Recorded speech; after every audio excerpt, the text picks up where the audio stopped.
देश में रविवार को कोरोना की 2 वैक्सीन को डीसीजीआई की मंजूरी मिल गई है। 1 मिनट में ये पूरी खबर आपको दिखाते हैं।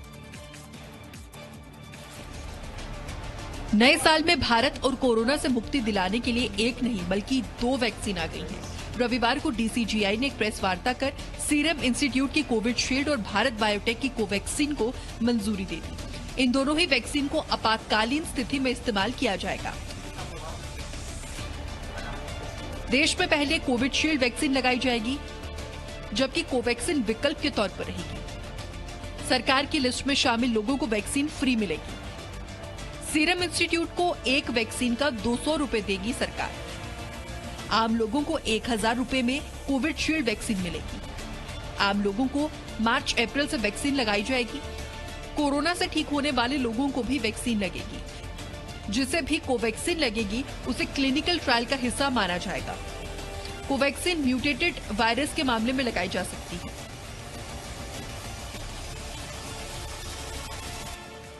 देश में वैक्सीन का ऐलान होने के बाद वैज्ञानिकों को चारों तरफ से बधाइयां दी जा रही हैं। 1 मिनट में अपडेट देखिए। देश को एक साथ 2 कोरोना वैक्सीन मिलने के बाद लगभग हर कोई वैज्ञानिकों को उनकी सफलता पर बधाई दे रहा है। प्रधानमंत्री मोदी ने ट्वीट कर कहा कि वैश्विक महामारी के खिलाफ भारत की जंग में एक निर्णायक क्षण। सीरम इंस्टीट्यूट ऑफ इंडिया और भारत बायोटेक की वैक्सीन को डीसीजीआई की मंजूरी से एक स्वस्थ और कोविड मुक्त भारत की मुहिम को बल मिलेगा। इस मुहिम में जी जान से जुटे वैज्ञानिकों, इनोवेटर्स को शुभकामनाएं और देशवासियों को बधाई। सीरम इंस्टीट्यूट के सीईओ आधार पूनावाला ने भी इस मौके पर ट्वीट कर कहा कि सभी को नया साल मुबारक हो। वैक्सीन के एकत्रीकरण के लिए सीरम इंस्टीट्यूट ऑफ इंडिया द्वारा उठाए गए सभी जोखिमों को आखिरकार मुकाम मिला। भारत की पहली कोविड-19 वैक्सीन कोविशील्ड को मंजूरी मिल गई है। ये सुरक्षित और प्रभावी है और अगले कुछ हफ्तों में लोगों को लगाए जाने के लिए तैयार है। वहीं डीसीजीआई के महानिदेशक वीजी सोमानी ने नपुंसकता वाली अफवाहों को बकवास कहा। लेकिन सर लोग ये कह रहे हैं कि इम्पोर्टेंट हो जाएंगे, ये भी सही है क्या? ये तो बहुत ही बकवास है। वैक्सीन के ऐलान पर जहां देश राहत की सांस ले रहा है, तो विपक्ष ने वैक्सीन के सुरक्षित होने पर सवाल उठाए। देश में एक साथ 2 वैक्सीन के आने से जनता राहत की सांस ले रही है, मगर विपक्ष ने वैक्सीन की सुरक्षा पर सवाल उठा दिए हैं। कांग्रेस के नेता राशिद अल्वी ने सपा अध्यक्ष अखिलेश यादव के बयान का समर्थन करते हुए कहा कि विपक्ष को डर तो लगेगा ही। डर तो लगेगा कि ऐसे हाथों में सरकार है जो देश के विपक्ष को या तो जेल में देखना चाहता है या उनको चाहता है कि वो पॉलिटिकली खत्म हो जाएं। तो अखिलेश जी के बयान में मैं ये कहूंगा कि उसको नजरअंदाज नहीं किया जा सकता। कांग्रेस सांसद शशि थरूर ने ट्वीट कर वैक्सीन के ट्रायल पर संदेह जताया है। कोवैक्सीन का अभी तक तीसरे चरण का परीक्षण नहीं हुआ है। समय से पहले मंजूरी देना खतरनाक हो सकता है। डॉक्टर हर्षवर्धन, आपको इसको स्पष्ट करना चाहिए। परीक्षण पूरा होने तक इसके उपयोग से बचा जाना चाहिए। भारत में इस बीच एस्ट्राजेनेका वैक्सीन का इस्तेमाल किया जा सकता है। विपक्ष के वैक्सीन की सुरक्षा को लेकर उठाए गए सवालों का केंद्र सरकार ने जवाब दिया है। विपक्ष ने वैक्सीन के ट्रायल और वितरण को लेकर कई सवाल सरकार की ओर दागे हैं, जिसका सरकार ने जवाब भी दिया है। केंद्रीय स्वास्थ्य मंत्री डॉक्टर हर्षवर्धन ने ट्वीट कर विपक्ष के सभी दावों का खंडन किया। कोरोना वायरस महामारी जैसे गंभीर समस्या का राजनीतिकरण किसी के लिए भी शर्मनाक है। शशि थरूर, अखिलेश यादव और Jairam Ramesh corona virus vaccine को मंजूरी देने के लिए विज्ञान समर्थित प्रोटोकॉल का अच्छी तरह से पालन किए गए नियमों का खंडन करने की कोशिश न करें। वहीं बीजेपी अध्यक्ष जेपी नड्डा ने इसे कांग्रेस की पुरानी आदत बताया। पहले भी और एक बार फिर हमने देखा है कि जब कभी भारत ने कुछ सराहनीय हासिल किया है जो कि लोगों के लिए अच्छा होगा, उस समय कांग्रेस इन उपलब्धियों का विरोध करने और उपहास करने के लिए गलत सिद्धांतों के साथ आती है। जितना वे विरोध करते हैं उतना ही उनका सच उजागर होता है। नए उदाहरण कोरोना वैक्सीन के हैं। और अब 1 मिनट में देश भर का कोरोना अपडेट आपको बताते हैं। देश में कोरोना के मामलों में लगातार गिरावट दर्ज की जा रही है। पिछले 24 घंटे में देश में 18,177 नए मामले सामने आए, जबकि इस दौरान 217 मरीजों की कोरोना से मौत हो गई। वहीं पिछले 24 घंटे में 20,923 इलाज के बाद ठीक हो गए। भारत में कोरोना के कुल 1,23,965 मामले सामने आ चुके हैं। इनमें से 99,27,310 लोग ठीक हो चुके हैं, जबकि एक्टिव मरीजों की संख्या 2,47,220 आ गई है। देश में कोरोना से कुल 1,49,435 लोगों की मौत हो चुकी है। कोरोना के प्रति देश का रिकवरी रेट 96.16% है, जबकि मृत्यु दर 1.45% है। दिल्ली में कोरोना के रोजाना आ रहे नए मामलों की संख्या 500 से कम बनी हुई है। 1 मिनट में पूरा अपडेट देखिए।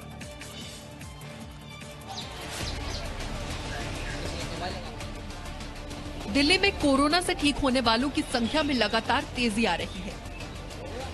पिछले 24 घंटे में दिल्ली में 424 नए मामले सामने आए, जबकि इस दौरान 14 मरीजों की कोरोना से मौत हो गई। वहीं पिछले 24 घंटे में 708 मरीज इलाज के बाद ठीक हो गए। दिल्ली में कोरोना के कुल 6,26,872 मामले सामने आ चुके हैं।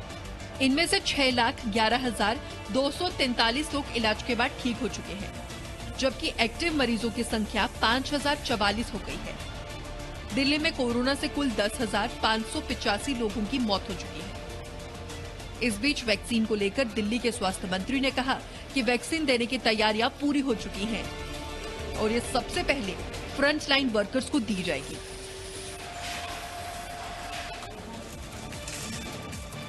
किसान और सरकार के बीच आज 7वें दौर की वार्ता होने जा रही है। 1 मिनट में पूरी खबर समझिए।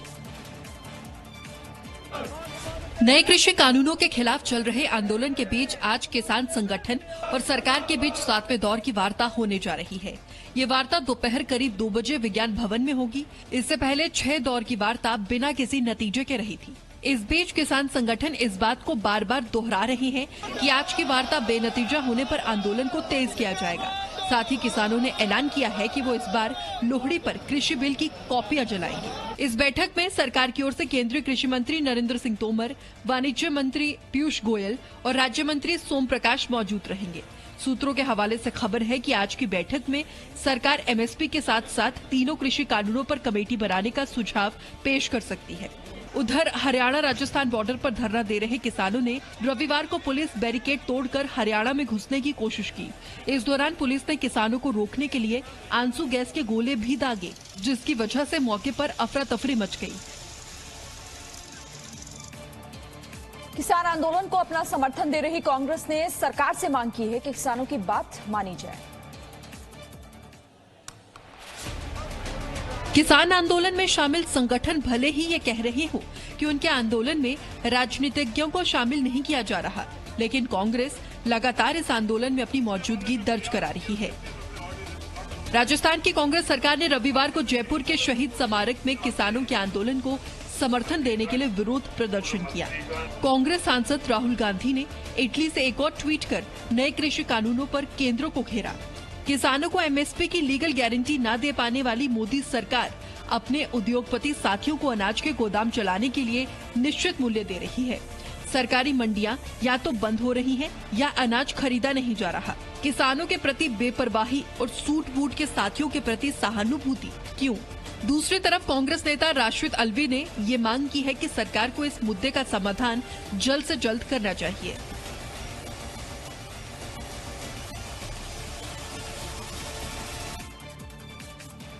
इधर केंद्र ने पलटवार करते हुए कांग्रेस पर किसानों को बरगलाने का आरोप लगाया है।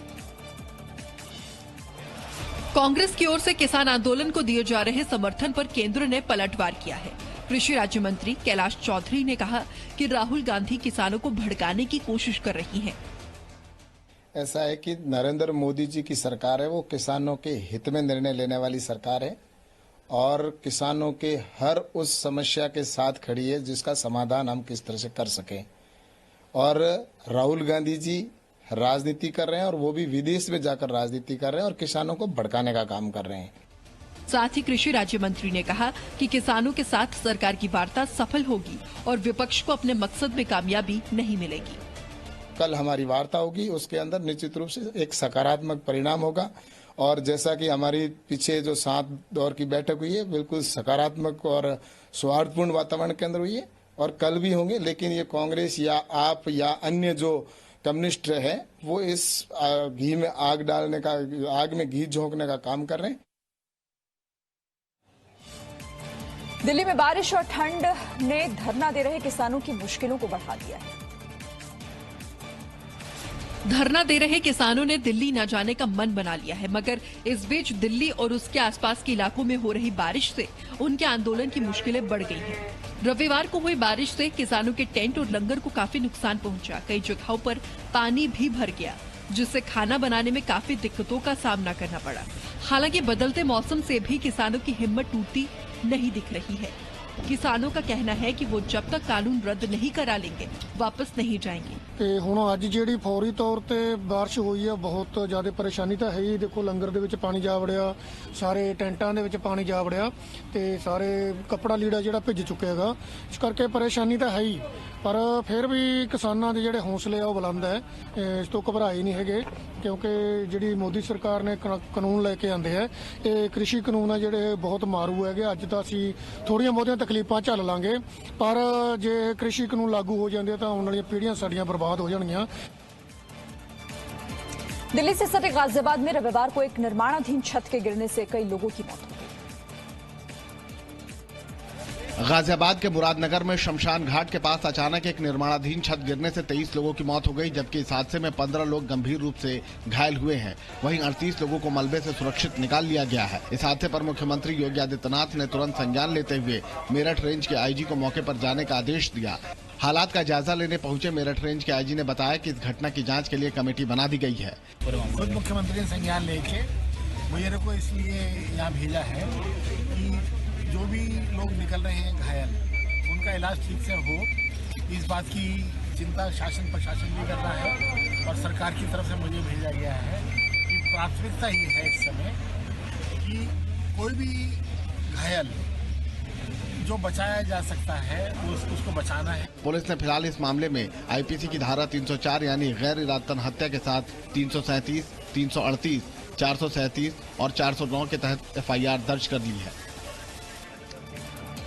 और गाजियाबाद में हुई घटना पर विपक्ष ने कड़ी कार्रवाई के साथ साथ मुआवजे की मांग की। गाजियाबाद में निर्माणाधीन छत गिरने की घटना पर विपक्ष का हमला शुरू हो गया है। यूपी के पूर्व मुख्यमंत्री और समाजवादी पार्टी के अध्यक्ष अखिलेश यादव ने इस पूरी घटना पर ट्वीट कर सरकार पर भ्रष्टाचार का आरोप लगाया। अखिलेश यादव ने लिखा, बीजेपी सरकार निरर्थक बहसबाजी में देश को ना उलझाए और सामने आकर किसान आंदोलन में लगातार बढ़ती किसानों की मृत्यु और आत्महत्या पर सार्थक बहस करे। साथ ही मुरादनगर शमशान घाट हादसे में मरने वाले उन लोगों की भी जिम्मेदारी ले जो बीजेपी सरकार के भ्रष्टाचारी निर्माण की भेंट चढ़ गए हैं। राज्य की कांग्रेस पार्टी ने इस मामले पर निष्पक्ष जांच के साथ साथ दोषियों के खिलाफ सख्त कार्रवाई की मांग की है। कांग्रेस पार्टी मांग करती है 25-25 लाख रुपए कम से कम मृतक के परिवारों को दिए जाएं। सरकार इसकी तुरंत घोषणा करे, परिवार के एक सदस्य को सरकारी नौकरी दे और जो भी इसमें घायल हुए हैं उनके समुचित इलाज की व्यवस्था हो। हालांकि इस घटना के लिए योगी सरकार ने जांच कमेटी तो बना दी है, जो 48 घंटों में अपनी रिपोर्ट सरकार को सौंपेगी। पश्चिम बंगाल में एआईएमआईएम ने भी अपनी तैयारी शुरू कर दी है, मगर बीजेपी अभी भी राज्य में अपनी जीत का दावा कर रही है। एआईएमआईएम के अध्यक्ष असदुद्दीन ओवैसी ने रविवार को पश्चिम बंगाल के हुगली जिले में एक बैठक की। इस बैठक में उन्होंने प्रमुख मुस्लिम नेता अब्बास सिद्दीकी के साथ राज्य की राजनीति पर गंभीर चर्चा की। ममता बनर्जी बंगाल की जनता को ये नहीं बता पा रही हैं और जनता जानती है कि यहाँ से अगर 18 लोकसभा की सीट पर बीजेपी जीती, इसका जिम्मेदार ममता बनर्जी है। एमआईएम पार्टी तो नहीं लड़ी थी, मीम पार्टी। इस दौरान सीएम ममता पर हमला बोलते हुए असदुद्दीन ओवैसी ने कहा कि बीजेपी 18 संसदीय सीटें जीत लेती है, ये सीएम ममता की कमी है। हालांकि ओवैसी के इस दौरे पर बीजेपी ने कटाक्ष किया है। पार्टी के प्रभारी कैलाश विजयवर्गीय ने कहा कि वो 51% वोट के विश्वास पर चुनाव लड़ रहे हैं। हम 51% वोट के विश्वास के साथ चुनाव लड़ रहे हैं। किसी के भी लड़ने और नहीं लड़ने से हमको कोई फर्क नहीं पड़ता, क्योंकि जनता ने तय कर लिया है कि इस बार नरेंद्र मोदी जी के नेतृत्व में पश्चिमी बंगाल में भारतीय जनता पार्टी की सरकार है। पहाड़ों पर लगातार हो रही बर्फबारी से ठंड हो रही है और मैदानी इलाकों में भी काफी ठंड बढ़ती जा रही है। पहाड़ी इलाकों में लगातार हो रही बर्फबारी का असर मैदानी इलाकों पर भी पड़ रहा है। जवाहर सुरंग के आसपास के इलाकों में भारी बर्फबारी के चलते राष्ट्रीय राजमार्ग 44 को बंद कर दिया गया है, जबकि घाटी के कई इलाकों में भारी बर्फबारी हो रही है। श्रीनगर का मशहूर लाल चौक देखिए, जहां बर्फबारी से ऐसा नजारा हो गया है मानो सड़क पर बर्फ की सफेद चादर बिछ गई हो। अनंतनाग में पूरा इलाका ही बर्फ से ढक गया है। यहाँ बर्फ हटाने के लिए जेसीबी मशीनों का सहारा लिया जा रहा है। ऐसा ही हाल कुलगाम का रहा, जहां बर्फ से सड़क किनारे खड़ी गाड़ियां भी नहीं बच सकी। उधर दिल्ली में पिछले 2 दिन से रुक रुक कर हो रही बारिश ने ठंड बढ़ा दी है और मौसम विभाग का कहना है फिलहाल आने वाले 1-2 दिनों तक बारिश से राहत मिलने की उम्मीद नहीं है। मौसम विभाग ने बताया कि पूर्वोत्तर दक्षिण पश्चिम की ओर बादल तो मुड़ गए हैं, लेकिन दिल्ली में फिलहाल 1-2 दिनों तक बारिश जारी रहेगी। दिल्ली में रविवार को अधिकतम तापमान 19.5 डिग्री सेल्सियस और न्यूनतम तापमान 7 डिग्री सेल्सियस रहा। राजस्थान और हिमाचल में पक्षियों की अचानक हो रही मौत का मामला सामने आया है। राजस्थान और हिमाचल के कई शहरों में पक्षियों की अचानक हो रही मौत का मामला सामने आया है। झालावाड़ में 25 दिसंबर को कई कौवों की एक साथ मृत्यु की खबर सामने आई। 27 दिसंबर को प्रशासन ने जांच के लिए सैंपल भोपाल भेजे, जिसके बाद वहां पर बर्ड फ्लू होने की पुष्टि हुई थी। दूसरी तरफ राज्य के जयपुर में भी बर्ड फ्लू होने की पुष्टि की जा चुकी है। झालावाड़ में जो बर्ड्स मर रहे हैं वो प्रमाणित हो गया है कि वो फ्लू के कारण मर रहे हैं। अब कौन सा स्ट्रेन है उसमें अभी अपने को समय लगेगा, उसमें वो एक जांच का विषय है। राजस्थान के अजमेर में भी 9 कौवों की मौत की खबर सामने आई है। यहाँ करीब साल भर पहले भी बारादरी क्षेत्र में कौवे मृत पाए गए थे, लेकिन उनकी मौत बर्ड फ्लू से होने की बात से इनकार किया गया था। उधर धर्मशाला की पौंग झील किनारे सैकड़ों प्रवासी पक्षियों की मौत का मामला भी सामने आया है। विभाग का कहना है फिलहाल किसी तरह के फ्लू होने की पुष्टि नहीं हुई है। जिस तरह से ये मिस्टीरियस डेथ हो रही है, हो सकता है कि कोई फ्लू हो या कुछ ऐसा हो, पर अभी दावे से नहीं कह सकते कि क्या है। नदियों से लेकर झील और पानी की पाइपलाइनों तक सब कुछ जम गया है। ये हाल कश्मीर का है। ये बर्फी है जो कश्मीर की तरफ पूरी दुनिया को लुभाती है, लेकिन यही बर्फ जिंदगी पर भारी भी पड़ जाती है, जिंदगी पर ब्रेक लगा देती है। जम्मू कश्मीर में बर्फबारी के कारण 3 नेशनल हाईवे बंद कर दिए गए हैं। श्रीनगर से जम्मू, लेह और पुंछ को जोड़ने वाली सड़कें बंद हैं। कितनी खूबसूरत ये तस्वीर है, मौसम बेमिसाल बेनज़ीर है, ये कश्मीर। वाकई एक खूबसूरत तस्वीर है जो आज से नहीं बरसों से लोगों को अपनी तरफ खींचती है। इन तस्वीरों को देखकर आपका भी मन कश्मीर जाने का कर रहा होगा। जहां तक नजर दौड़ाएं बर्फ ही बर्फ दिखाई देगी। घर, दरिया और पेड़ सफेद चादर में ढके हैं। सड़क पर सफेद बर्फ का कब्जा है। श्रीनगर की सड़कों पर बर्फ का कर्फ्यू लगा है। कई किलोमीटर तक बर्फ जमी है। कश्मीर की बर्फबारी कुछ लोगों के लिए आफत है तो कुछ के लिए मौज मस्ती का मौसम। कश्मीर में भारी बर्फबारी से सैलानियों के चेहरे खिल गए हैं और कश्मीर में हो रही अजब गजब बर्फबारी का मजा ले रहे हैं। Amazing feeling, I mean we didn't expect it, but अभी बहुत सही लग रहा है। कल ही हम लैंड हुआ है एंड आज से बहुत बढ़िया स्नोफॉल शुरू हुआ है। सो या अमेजिंग। यहाँ बहुत अच्छा लगा, बहुत ही खूबसूरत नज़ारा आ रहा है। इतना खूबसूरत है कि हकीकत जो सुनता वही है, उससे भी कहीं ज्यादा बढ़कर लगा। कश्मीर में लगातार हर जगह बर्फ हो रही है। क्या पेड़, क्या गाड़ियां, हर जगह जो है बर्फ जमा हुई है और लगातार इस बर्फबारी के कारण जो है श्रीनगर जम्मू राष्ट्रीय राजमार्ग को यातायात के लिए बंद कर दिया गया है। श्रीनगर लेह रोड यातायात के लिए बंद कर दिया गया है। वहीं मुगल रोड जो श्रीनगर पुंछ को जोड़ता है उसको भी यातायात के लिए बंद कर दिया गया है।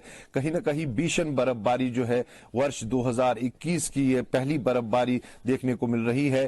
गुलमर्ग, पहलगाम, सोनमर्ग जितने भी पर्यटन स्थल है वहां 1 से 1.5 फीट की बर्फ जमा हुई है। श्रीनगर की बात करें तो यहां 3 से 4 इंच की बर्फ जमा हुई है। श्रीनगर का हाल देखिए, घरों की छत से लेकर पेड़ों तक बर्फ जमी हुई है। गाड़ियों पर बर्फ जमी है। सड़कों पर बर्फ का कर्फ्यू लगा हुआ है। दूर दूर तक लोग नजर नहीं आ रहे हैं। लोग ठंड की वजह से घरों में दुबके हुए हैं। भारी बर्फबारी की वजह से लेह श्रीनगर हाईवे बंद करना पड़ा है। रास्तों पर जमी बर्फ ने अघोषित कर्फ्यू लगा दिया है। जवाहर टनल इलाके में भारी बर्फ गिरी है। सड़कों को बर्फ के अनचाहे अतिक्रमण से मुक्त कराने का काम चालू है।